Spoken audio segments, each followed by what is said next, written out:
Hello hi नमस्ते केमती अच्छा समस्ते। तो आज मो झीर अर्डर अच्छी कि सी कही छुंक दिया दही पखाड़ सहित बैगण पोड़ा खाइब कहीं तार एग्जाम चली से समय मैं बहुत बैगण पोड़ा खाऊली देखिकी बहुत जेलस फिल होता कहीं आम एग्जाम टाइम पोड़ा पोड़ी शाग खाइबा दौनु तो एग्जाम तार फाइनाली सरी जाइए।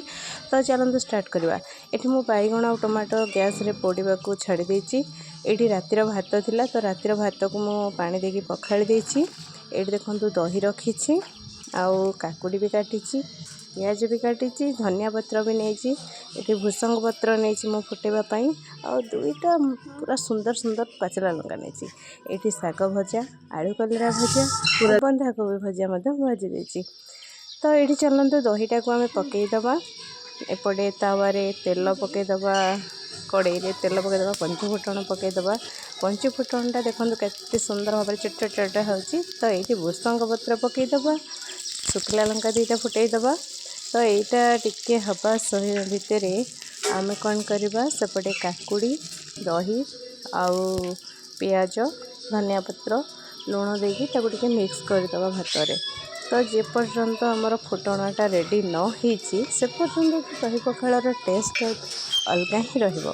तो देखो ये केते सुंदर देखा जाउछि ना मु लुण भी पकईदेली। ये तो खरा दिन आसीगला तो समस्ते प्राय इच्छा करुवे दही पखाड़ खाइबा आमर तो खरा दिन प्राय दही पखाड़ ही हुए। ता सहित पणस भी ये समय बहुत आसो तो पणस भजा हुए किंतु आज पणस भजा नहीं।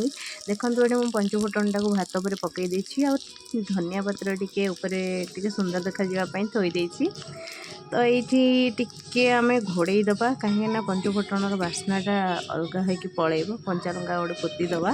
तो देखो के धला धला देखा जाउछि सबुज सबुज और नाली नाली देखा ये मो बैगण टमाटो को मंथी देछि रसुण गोटे पकईकी।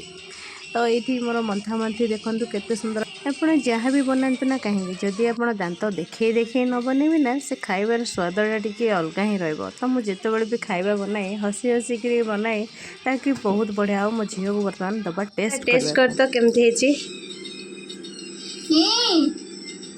Full tasty